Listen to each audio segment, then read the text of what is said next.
Welcome back to Algebra 2. This is your last assignment, and you should be able to solve problems like this. Use distributive property. You guys should know what you are doing. Please pause and try these. And yes, I'll have you turn them in.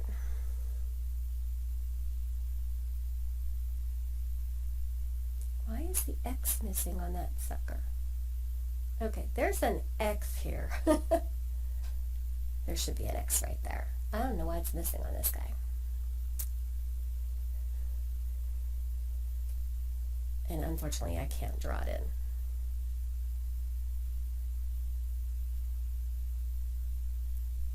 in. Okay, since you are doing those, we are going to be solving rational equations, and that includes quadratic equations and finding out whether their solutions are extraneous or not. So let's get started. And we notice that we're going to find the least common denominator. That is our most common method.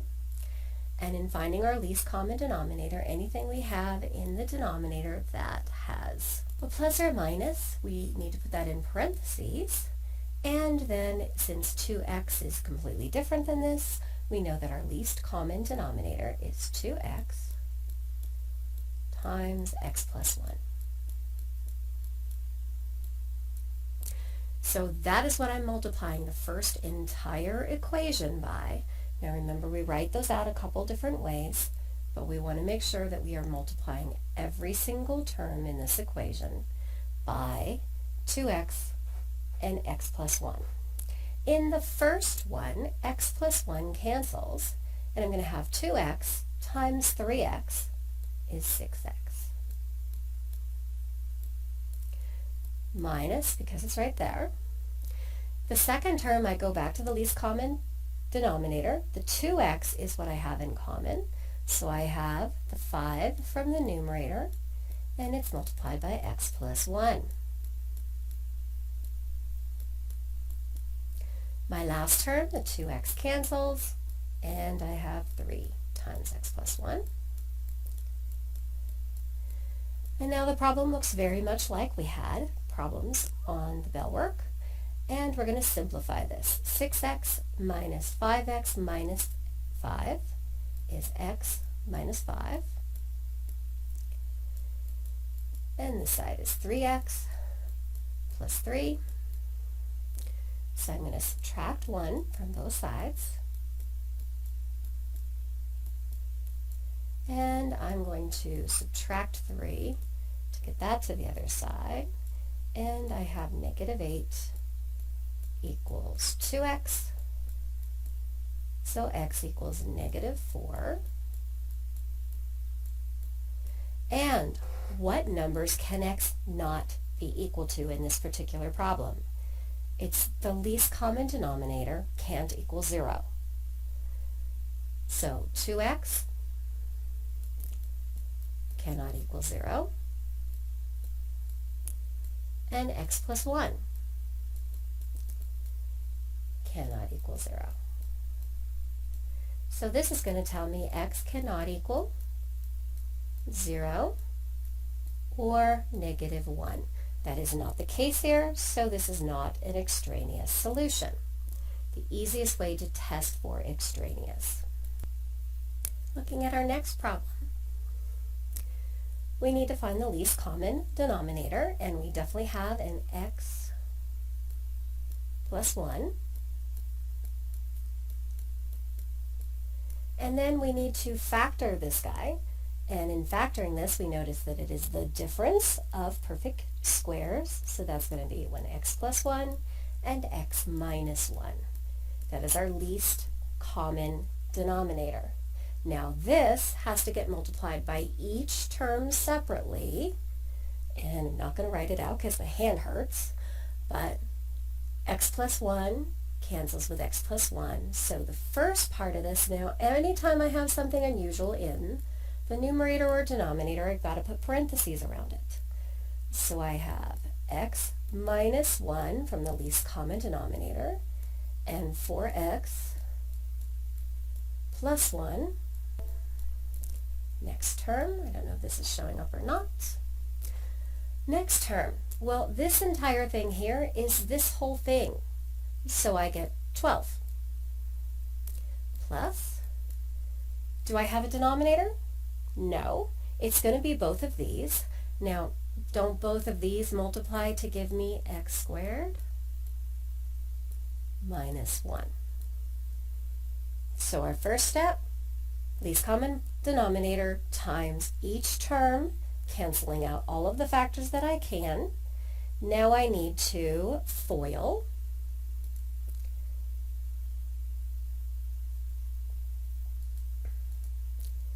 So this is going to be 4x squared plus x minus 4x minus 1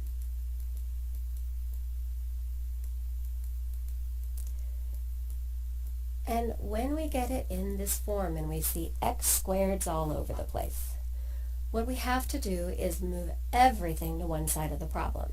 So I'm going to subtract x squared, and I'm going to go ahead and put that near the x squared that I have over here. These two I can actually combine. This is going to end up being 11, so I need to subtract 11, because 10 minus 1 minus 12, and subtract it over here. This is going to give me 0 on the right-hand side of the problem, giving me 3x squared minus 3x minus 12. Now we're going back to, I believe it's chapter 4, and we need to solve the quadratic equation. So once we get it to this point, anything that I need to do to solve the quadratic equation, I notice I can factor out a 3.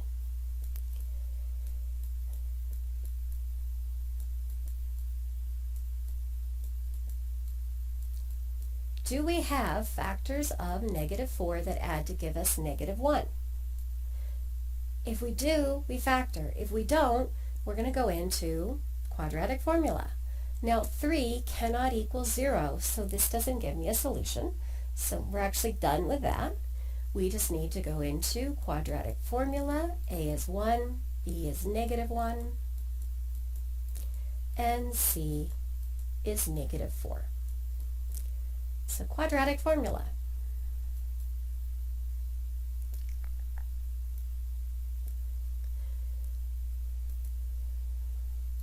-b plus or minus square root of b squared, remember that is in parentheses because squaring that will make it positive, times 4 times 1 times -4. All divided by 2 times a, which is 1. Cleaning up those 4 spots, this is 1 plus or minus. This becomes 1 plus 16 because minus a negative, and divided by 2. Now, we can only clean that up to a certain extent. So I would leave it in this form. Now the one thing that you haven't told me you need to go back to the original part of the problem for in order to tell me what can x not equal.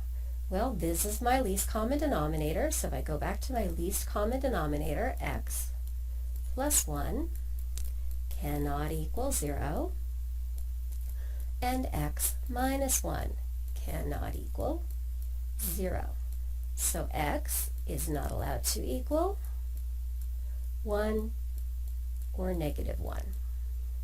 And since that is not what we found here, this is a solution, it's not extraneous. The things that we need to remember are how to factor, different methods of solving quadratic functions, and check to see if it's extraneous solutions. Okay, quite often you will see something that needs to be factored, and those factors you will find in the rest of the problem. So x squared minus 9 is the least common denominator because one of its factors is x minus 3, the other factor is x plus 3. So I end up, when I multiply that by each of my terms, my first term, what doesn't cancel, is x plus 3. In my second term, that's an equal sign, everything cancels except for the numerator. In my last term, what doesn't cancel is the x minus 3. Once we do that, we're solving a quadratic equation. Because I notice that this is a quadratic, I know that these things are going to get moved to the other side. Doesn't matter which side you move things to, I like a to be positive. So this is going to be 8x squared minus 4x squared plus 12x. Now on this other side of the problem, I have 6x. So that means I need to subtract 6x from both sides. And 18, so I need to subtract 18 from both sides. Does not matter if the 0 is on the left or the right. I end up with 4x squared plus 6x minus 18. Are those things divisible by anything? Well, they're divisible by 2, so I'm going to end up with 2x squared plus 3x minus 9. Are there factors of 18, negative 18, that would add to give us 3? If I can find factors, and I need to realize that a is 2, I need to plug it back in. So I'm going to start out with what are the factors of a times c, negative 18, that add. Now I know one is going to be positive, one is going to be negative. 6 times 3 is 18. And then I'm going to divide both of those by a.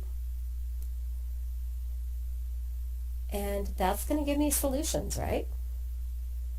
So I'm not going to move the 2's over at all.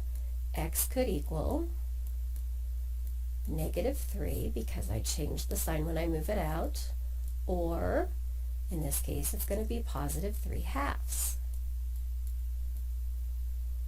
Now what I need to test is that going to be true? Well, x cannot equal positive or negative 3. So this guy, because my least common denominator is not allowed to equal 0, that guy's out. The only solution is 3/2. What do you notice about the denominators? The denominators are identical. Now they can be factored. We can end up factoring that into m plus 4 and m minus 5. But that entire thing cancels here, so on the left-hand side I'm going to get 3m plus 6 equals 1 minus, now I'm going to put this in parentheses. Because I know it's the entire thing, I'm going to go ahead and go back to m squared minus m minus 20. Because don't I have to distribute this all the way through? So this is going to become 1 minus m squared plus m plus 20. And because I like a to be positive, even though it's going to move more things, I'm going to move all of these guys the other way. So I am going to add m squared, subtract m, and subtract 21. That's going to give me 0 on the right-hand side. So I have m squared plus 2m minus 15. Do I have factors of 15 that add to give me 2? Or factors of negative 15? Always look to factor first. And I'm going to be minus 3 and plus 5. So that is going to give solutions of negative 5 and positive 3. Where do I need to check to see if those are extraneous? Right here, this is not allowed to equal 0. So m cannot equal. Negative 4 didn't have in my list. Positive 5 actually did not have in my list. So these two are both solutions.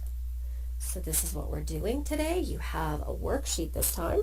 You have those 2 assignments and the bell work due this week on Thursday. Have a good day.